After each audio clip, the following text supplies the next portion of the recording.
दोस्तों स्वागत है आप सभी का एक बार फिर से आपके अपने YouTube चैनल डिफेंस पॉइंट पर। और हमारे आज के इस वीडियो में हम देखेंगे कोस्ट गार्ड नाविक एग्जाम की तैयारी के लिए रीजनिंग के मिक्स क्वेश्चंस का एक प्रैक्टिस सेट। दोस्तों वीडियो जो है आप लोगों के लिए बहुत ज़्यादा स्पेशल होने वाला है, तो इसको पूरा ज़रूर से देखिएगा। और आप लोगों का स्कोर कितना रहता है नीचे कमेंट बॉक्स में कमेंट करके बताना बिल्कुल भी मत भूलिएगा। लेकिन उससे पहले आपको बोलना चाहूँगा कि अगर आप लोग हमारे चैनल पर पहली बार आए हैं और कोस्ट गार्ड नाविक एग्जाम की तैयारी कर रहे हैं तो चैनल को सब्सक्राइब कर लें और बेल आइकन को प्रेस कर लें, ताकि आप लोगों को हमारे द्वारा दिए जाने वाले सभी लेटेस्ट अपडेट्स मिलते रहें। तो चलिए शुरू करते हैं हमारा आज का वीडियो बिना किसी देरी के। तो फर्स्ट क्वेश्चन जो कि आपको दिया हुआ है कि नीचे दिए गए 5 संख्याओं में से 4 जो है वो किसी एक गुण के आधार पर समान है। तो आपको भाई यहाँ पर असंगत संख्या यानी कि ओड नंबर का चयन करना है। तो देखिए आपको ऑप्शंस में बताया गया है कि 27 का संबंध 72 के साथ में, ठीक उसी तरीके से 65 का संबंध 56 के साथ में। तो भाई आपको यहाँ पे बताना है कि यहाँ जो कौन सा ऑप्शन ऐसा है जो कि यहाँ पर गलत दिया हुआ है। तो भाई ये क्वेश्चन जो है आपके क्लासिफिकेशन यानी कि वर्गीकरण के चैप्टर से बनता है, जो कि मैंने कल आपको करवाया था। तो देखिए यहाँ पे इसका आंसर क्या हो जाएगा। तो सबसे पहले जो है आपको ऑप्शंस को चेक करना है कि यहाँ पे भाई हो क्या रहा है। तो देखिए अगर मैं यहाँ पे 27 लिखूँ तो भाई ये 72 कैसे आया है। तो भाई देखिए इसको उल्टा करके लिख दिया गया है, ठीक है, यानी 27 को 72, पहले 7 को लिख दिया फिर 2 को लिख दिया। ठीक उसी तरीके से देखिए 65 में भी क्या हुआ है भाई 56 हो जाएगा, ठीक है, उल्टा करके लिखने से। और 45 में क्या हो जाएगा 54 हो जाएगा, ठीक है। उसी तरीके से भाई आपका 13 से 31 भी हो जाएगा। लेकिन यहाँ पर देखिए ऑप्शन नंबर ई, ठीक है, अगर मैं 42 को उल्टा करूँ तो भाई ये 24 आता है, लेकिन हमें यहाँ पर कितना दिया हुआ है 52। तो भाई करेक्ट आंसर हमारा कौन सा हो जाएगा, ऑप्शन नंबर ई, जो कि असंगत है, यानी कि यहाँ पर जो है गलत दिया हुआ है, 52 दिया हुआ है, ठीक है। आई होप आप लोगों को समझ में आया होगा कि कैसे हमने इस क्वेश्चन को सॉल्व किया है, ठीक है। चलिए साथ ही दोस्तों एक चीज़ और बताना चाहूँगा आप लोगों को अनअकैडमी के बारे में। अनअकैडमी के द्वारा 3 नए कोर्सेज़ को शुरू किया जा रहा है, जो कि आपके होने वाले हैं Apache air force XY group exam, रणभूमि NDA और साथ ही वीर NDA। तो भाई अगर आप लोगों में से कोई एयरफोर्स XY ग्रुप एग्ज़ाम या फिर NDA एग्ज़ाम के लिए तैयारी कर रहा है तो इन कोर्सेज़ के लिए इनरोल कर सकता है। काफ़ी शानदार कोर्सेज़ होने वाले हैं, डिफेंस के टॉप एजुकेटर्स के द्वारा आपको यहाँ पे पढ़ाया जाएगा, जिससे कि आप लोग एयरफोर्स XY ग्रुप एग्ज़ाम और NDA के रिटन एग्ज़ाम को आसानी से क्वालिफाई कर लोगे। तो इसके लिए इनरोल करने के लिए दोस्तों आपको सबसे पहले अनअकैडमी का लर्नर ऐप इंस्टॉल करना होगा, जिसकी लिंक आपको हमारे इस वीडियो के नीचे डिस्क्रिप्शन बॉक्स में मिल जाएगी। उसके बाद में आप लोगों को जो है सिंपली उस पर रजिस्टर कर लेना है। और जैसे ही आप लोग रजिस्टर कर लोगे आप लोगों से वहाँ पे पूछा जाएगा कोर्स सिलेक्ट करने के लिए। तो कोर्स में आप लोगों को डिफेंस की कैटेगरी में एयरफोर्स XY, नेवी और NDA को चूज़ करना है। उसके बाद में आपसे गेट सब्सक्रिप्शन पूछा जाएगा, तो आप लोगों को सब्सक्रिप्शन प्लान को चूज़ करना है। और वहाँ पर आपसे पूछा जाएगा रेफरल कोड। तो रेफरल कोड में भाई आप लोगों को डिफेंस पॉइंट ज़रूर से फिल कर देना है, जिससे कि आप लोगों को अच्छा खासा डिस्काउंट देखने को मिल जाएगा। तो इस तरीके से दोस्तों आप लोग इन कोर्सेज़ के लिए इनरोल कर सकते हो। सारे लिंक्स जो है आप लोगों को हमारे इस वीडियो के नीचे डिस्क्रिप्शन बॉक्स में देखने को मिल जाएगी। तो चलिए अब हम बढ़ते हैं नेक्स्ट क्वेश्चन की तरफ। तो भाई अब देखिए क्वेश्चन नंबर 2। यहाँ पर ये जो क्वेश्चन दिया गया है ये आपका दिशा परीक्षण यानी कि डायरेक्शन टेस्ट से बनता है। और आपको नाविक एग्जाम में एक क्वेश्चन यहाँ से देखने को 100% मिल जाएगा। तो काफ़ी ज़्यादा इंपॉर्टेंट हो जाता है भाई आपके लिए। और नेक्स्ट टॉपिक जो है मैं यही शुरू करने का सोच भी रहा हूँ, ठीक है। तो देखिए यहाँ पर क्या बोला जा रहा है कि विशाल 2 किलोमीटर दक्षिण की ओर चलता है, ठीक है, यानी कि कोई विशाल नाम का एक लड़का है जो कि 2 किलोमीटर भाई दक्षिण की ओर जाता है। उसके बाद में वह दाएं ओर मुड़ करके 3 किलोमीटर चलता है, ठीक है। फिर भाई वो बाईं ओर मुड़ जाता है और 5 किलोमीटर चलता है। और अंत में यानी कि लास्ट में वो बाएं मुड़ता है और 2 किलोमीटर चलता है। अब वह किस दिशा में जा रहा है, ठीक है, ये आपसे पूछा गया है। तो देखिए भाई इस टाइप के क्वेश्चन को हम सॉल्व करने के लिए क्या करते हैं कि क्वेश्चन की लैंग्वेज के साथ साथ चलते हैं, ठीक है। देखिए कैसे। तो यहाँ पर देखिए मैं मान लेता हूँ कि सबसे पहले जो आपको डायरेक्शन का पता होना चाहिए भाई, ठीक है, यानी कि उत्तर दिशा कौन सी है, दक्षिण दिशा कौन सी है। और उसके बाद में आपको लेफ़्ट राइट का भी पता होना चाहिए। तो यहाँ पर देखिए उत्तर ये हो जाएगा, ये आपका दक्षिण हो जाएगा, ये आपका पूर्व हो जाएगा और ये पश्चिम हो जाएगा। इतना क्लियर है आप लोगों को? बिल्कुल। अब देखिए दोस्तों मैं मान लेता हूँ कि विशाल नाम का कोई एक लड़का है जो कि यहाँ पर पॉइंट A पे खड़ा हुआ है, ठीक है। अब बोला गया है क्वेश्चन में कि 2 किलोमीटर दक्षिण की ओर, यानी कि इधर आएगा। तो भाई 2 किलोमीटर दक्षिण की ओर ये आ गया, ठीक है, पॉइंट बी तक ये पहुंचा, 2 किलोमीटर आया। उसके बाद में हमें यहाँ पर क्या बोला गया कि भाई वह आपके दाएं मुड़ता है, ठीक है, तो भाई इस साइड चलेगा ये, ठीक है, तो ये दाएं मुड़ गया और कितना चलता है 3 किलोमीटर, तो ये आपके 3 किलोमीटर हो गया और यहाँ पर पॉइंट सी तक ये पहुँच जाता है, ठीक है, ये आपका पॉइंट सी हो गया। उसके बाद में दोस्तों यहाँ पर बोला गया है कि अब वह बाईं ओर मुड़ता है और 5 किलोमीटर चलता है, यानी कि इस साइड मुड़ जाएगा, तो बाईं ओर मुड़ा और 5 किलोमीटर चला, यानी कि यहाँ पे पॉइंट डी पे पहुँच गया और ये दूरी हो गई कितनी 5 किलोमीटर, ठीक है, अब पॉइंट डी पर पहुँचा है। उसके बाद में क्या बोला है कि अंत में वह बाएं ओर मुड़ करके 2 किलोमीटर और चलता है, ठीक है, तो भाई इधर भाई बाएं ओर मुड़ेगा तो इधर आएगा और ये 2 किलोमीटर और चला, तो भाई 2 किलोमीटर आके यहाँ पर रुक गया, ठीक है। तो अब ये पूछ रहा है कि वह किस दिशा की ओर जा रहा है, तो भाई दिशा यानी कि इस साइड है ये, तो हम लोग जानते हैं कि इस साइड जो दिशा होती है ये आपके होती है पूर्व दिशा। कौन सी होती है? पूर्व दिशा, ठीक है। तो दोस्तों इस क्वेश्चन के लिए हमारा करेक्ट आंसर क्या हो जाएगा? ऑप्शन नंबर सी, पूर्व यानी कि ईस्ट। तो ये भाई ईस्ट साइड की ओर जा रहा है, ठीक है। तो correct answer will be option number C, पूर्व दिशा, ठीक है। आई होप आप लोगों को समझ में आया होगा। तो चलिए भाई अब हम बढ़ते हैं नेक्स्ट क्वेश्चन की तरफ। तो देखिए दोस्तों अगला क्वेश्चन जो कि आपको यहाँ पर दिया हुआ है सीरीज़ का एक क्वेश्चन, और यहाँ पर बोला गया है कि नीचे दी गई श्रेणी को पूर्ण करें, ठीक है, यानी कि आपको इस सीरीज़ को पूरा करना है। दोस्तों सीरीज़ का चैप्टर मैंने आपको कवर करवा दिया है, तो इजीली आप लोग इसको सोल्व कर सकते हो। दोस्तों साथ में आप लोगों को नीचे कमेंट बॉक्स में ज़रूर से बताना है कि आप लोगों का स्कोर कितना रहता है, ठीक है, क्योंकि आपको भाई यहाँ पे प्रैक्टिस करवाने के लिए ही मैं क्वेश्चन लेके आया हूँ, ठीक है। तो आपको जो है ऐसा नहीं है कि सिर्फ वीडियो देखना है, आपको साथ साथ में प्रैक्टिस भी करते जाना है, जिससे कि आपकी रीजनिंग स्ट्रॉन्ग हो जाएगी। और भाई मेरा टारगेट यही है कि आप लोग भाई रीजनिंग में पूरे 10 में से 10 स्कोर करो एग्ज़ाम में, ठीक है, पूरे 10 में से 10 आपको लेके आने हैं, जिससे कि आप लोगों का मेरिट में नंबर बढ़ने की संभावना रहती है, ठीक है। चलिए तो देखिए यहाँ पे इस क्वेश्चन में हो क्या रहा है। तो सबसे पहले हम क्या करते हैं, सीरीज़ को लिख लेते हैं, ठीक है। यहाँ पे थोड़ी जगह कम हो जाएगी, इधर लिख लेता हूँ। तो ये आपका हो जाएगा 999, उसके बाद में 984, फिर आपका 970, फिर भाई यहाँ पे बताया है कि कौन सा आएगा, ये पूछा है, और उसके बाद में 945। अब देखिए दोस्तों 999 से जाके 999 से मतलब कि 984 की ओर जा रहा है, तो भाई यहाँ पे क्या होता है, ठीक है, तो भाई ये -15 हो रहा है, ठीक है।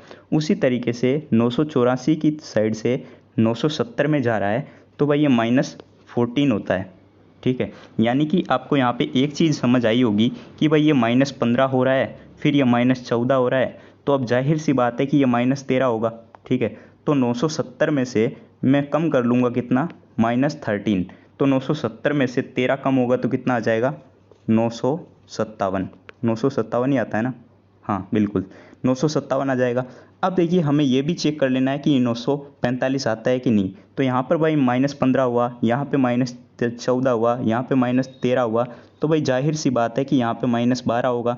तो -12 करेंगे अगर 957 में से, तो ये आपका आ जाएगा 945, ठीक है।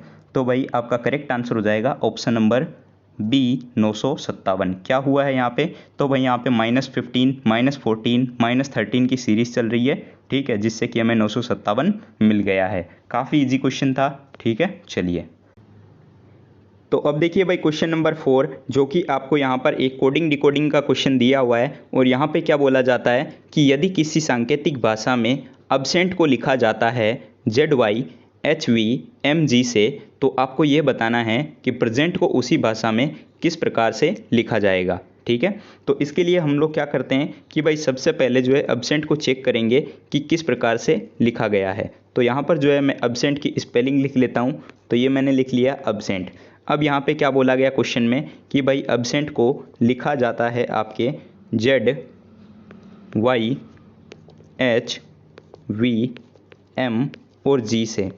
तो अब यहाँ पर हमें ये चेक करना है कि यहाँ पे ये किस प्रकार से लिखे गए हैं। तो दोस्तों अगर आप लोगों को अल्फ़ाबेट के ऑर्डर याद हो तो आपको पता होगा कि A के ऑपोजिट आता है Z, ठीक है। उसी तरीके से B के ऑपोजिट Y, S के ऑपोजिट आता है H, E के ऑपोजिट V, N के ऑपोजिट M और टी के ऑपोजिट अल्फ़ाबेट में आता है जी। तो उसी प्रकार से भाई आपका लिखा जाएगा प्रेजेंट को भी। तो चलिए हम देखते हैं कि प्रेजेंट को कैसे लिखेंगे।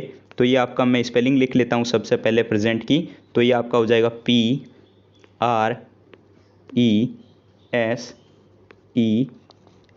और टी। तो अब देखिए प्रेजेंट के ऑपोजिट वर्ड्स को हम यहाँ पे लिखेंगे अल्फ़ाबेट्स के। तो पी के ऑपोजिट भाई आपका अल्फ़ाबेट में आता है के, ठीक है। चलिए आर के ऑपोजिट क्या आता है, तो भाई आर के ऑपोजिट आता है आई। ई के ऑपोजिट क्या आता है, तो ई के ऑपोजिट अल्फ़ाबेट में आता है वी। और एस के ऑपोजिट क्या आता है एच।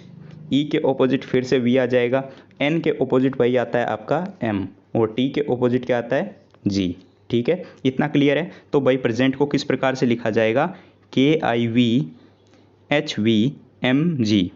तो यानी कि आपका ऑप्शन नंबर बी जो है यहाँ पे करेक्ट आंसर हो जाएगा, ठीक है। तो आई होप आप लोगों को क्लियर हुआ होगा कि इस क्वेश्चन को हमने यहाँ पे कैसे सॉल्व किया है। तो यहाँ पर भाई ये ऑपोजिट अल्फ़ाबेट्स लिखे गए थे, ठीक है। चलिए क्लियर है, बढ़ते हैं नेक्स्ट क्वेश्चन की तरफ।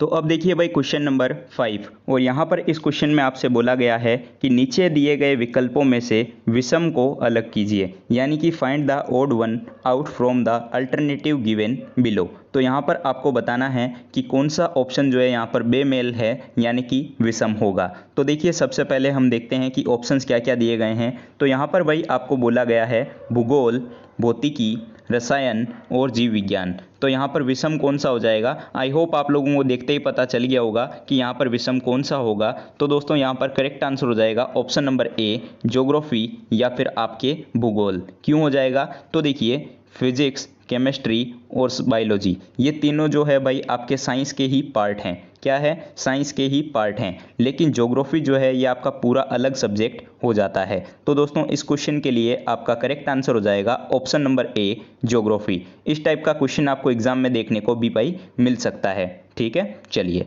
बढ़ते हैं अगले क्वेश्चन की तरफ। तो अब देखिए भाई क्वेश्चन नंबर 6। और यहाँ पर ये आपको जो क्वेश्चन दिया हुआ है ये आपको फिगर वाला क्वेश्चन दिया हुआ है और आपको एग्जाम में 1 से 2 क्वेश्चन यहाँ से देखने को मिल सकते हैं। तो यहाँ पर देखिए क्या बोला गया है कि आकृति मैट्रिक्स जो दी गई है उसको पूरा करने के लिए 4 विकल्पों में से कोई एक उपयुक्त आकृति का चयन करें, ठीक है। चलिए तो यहाँ पर देखिए कि क्या आकृति आपको दी गई है। तो सबसे पहले आपको ऊपर वाली में चेक करना है कि यहाँ पे क्या हो रहा है और ठीक उसी तरीके से आपको नीचे बताना है कि ये जो क्वेश्चन मार्क है उसमें से ये 1, 2, 3 और 4 इनमें से कौन सा भाई यहाँ पे आएगा, ठीक है। चलिए देखते हैं। तो यहाँ पर देखिए हमें यहाँ पे इस टाइप की आकृति सबसे पहले दी हुई है। उसके बाद में यहाँ पर एक रेक्टेंगल दिया हुआ है, ट्राइंगल सॉरी, और उसके बाद में भाई आपको यहाँ पर एक स्क्वायर दिया हुआ है, ठीक है। तो यहाँ पर देखिए क्या हुआ है, तो भाई यहाँ पर देखिए सबसे पहले भुजाएं अगर हम देखें तो यहाँ पर 1 और 2 भुजाएं, और यहाँ पर देखिए कितनी हो गई, 3 हो गई। फिर यहाँ पे 1, 2, 3 और 4, यानी कि यहाँ पे भुजा बढ़ रही है। पहले 1, 2 थी, फिर 1, 2, 3 हो गई, फिर 1, 2, 3, 4 हो गई, ठीक है। तो ठीक इसी तरीके से भाई नीचे वाले में भी हो रहा होगा। चलिए देख लेते हैं। तो यहाँ पर सबसे पहले 4 भुजाएं दी हुई है, ठीक है, 1, 2, 3 और 4। उसी तरीके से अगले में भाई 5 भुजाएं हैं। देखिए ये 4 हो गई और एक अंदर वाली हो गई, ठीक है। तो ये हो गई भाई 5। तो नेक्स्ट जो आएगी उसमें भाई आपके 6 भुजा होनी चाहिए। तो 6 भुजा कैसे हो जाएगी, ये देखिए आपके यहाँ पर 1, 2, 3 और 4, ये 4 हो गई। उसके बाद में ये हो गई 5वीं और फिर ये कितनी हो गई 6वीं।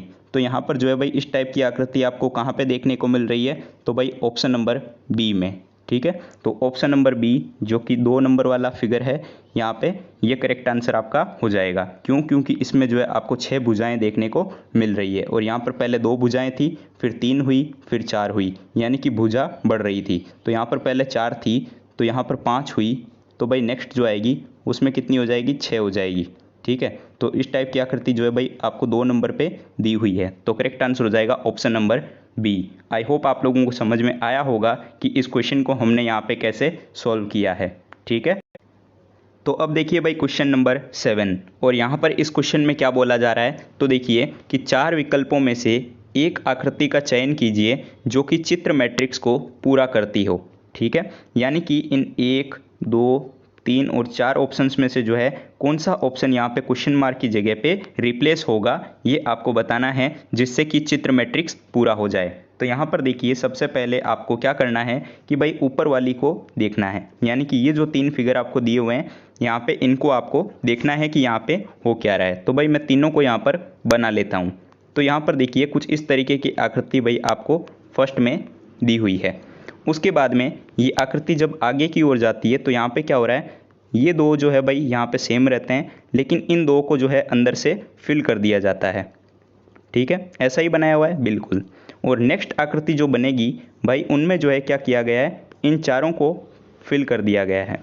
ठीक है, पहले में क्या हुआ है कि कुछ भी फिल नहीं किया हुआ है, दूसरे में ऊपर वाली और नीचे वाली को फिल कर दिया गया है, और थर्ड वाली में चारों को भाई यहाँ पर फिल किया गया है। ठीक है, तो ठीक भाई नीचे भी इसी तरीके से होगा। तो ये भाई राउंड जो आपको दिया हुआ है सर्कल, इसमें भाई 4 ये इस तरीके का बनाए हैं, तो सेम ऐसा ही हो गया। अब देखिए जो नेक्स्ट आएगी उसमें भी तो भाई ऐसा ही होगा कि भाई ऊपर वाली और नीचे वाली को फिल कर देंगे। ठीक है, क्योंकि यहाँ पे भी ऐसा ही हो रहा था। और नेक्स्ट जो आएगा उसमें इन चारों को फिल किया जाएगा।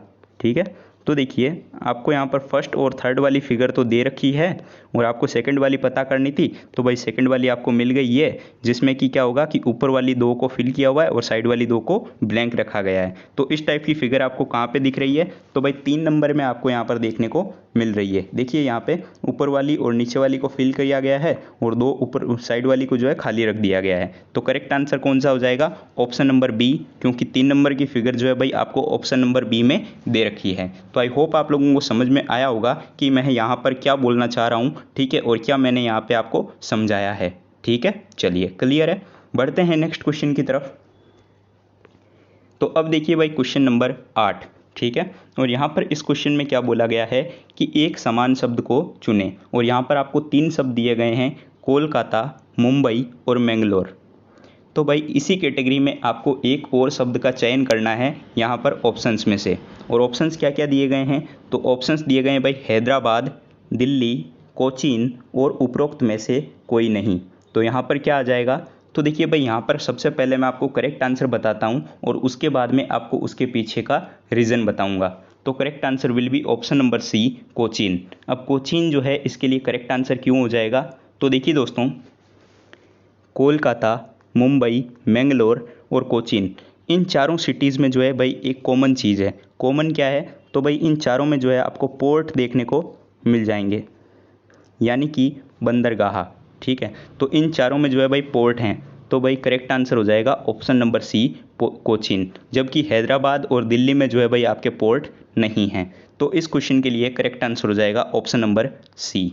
ठीक है, चलिए बढ़ते हैं नेक्स्ट क्वेश्चन की तरफ।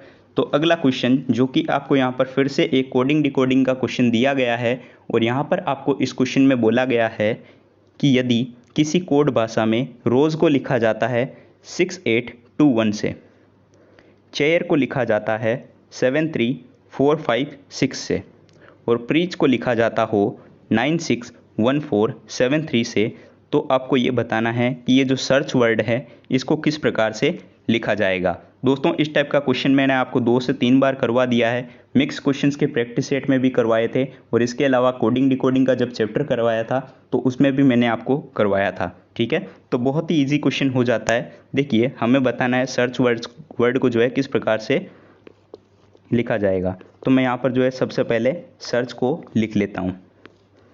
अब जो है हमें ऊपर के जो नंबर दिए गए हैं और जो वर्ड दिए गए हैं उनसे आपको पता करना है कि किस प्रकार से सर्च को लिखा जाएगा।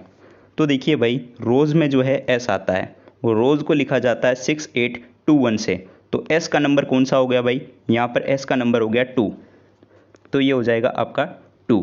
ठीक है, उसी तरीके से रोज़ में ई भी आता है, तो भाई देखिए ई के लिए नंबर यूज़ में लिया गया है 1। ठीक है, यहाँ पर आप लोग देख सकते हो कि ई के लिए यहाँ पर यूज़ में लिया गया है 1। उसी तरीके से चेयर में भाई आप लोग चेक कर सकते हो कि ए के लिए कौन सा यूज़ में लिया गया है, तो भाई ए जो यहाँ पर 3 नंबर पे आया है, तो 3 नंबर पे क्या हो गया, यहाँ पे 4। ठीक है, उसी तरीके से यहाँ पर आपको देखना है प्रीच में, तो प्रीच में देख लीजिए या फिर रोज़ में देख लीजिए, भाई आर के लिए यूज़ में लिया गया है 6 को। ठीक है, उसी तरीके से सी के लिए यूज़ में लिया गया भाई यहाँ पर 7 को और H के लिए यूज़ में लिया गया है यहाँ पर आप देखिए प्रीच में 3 को।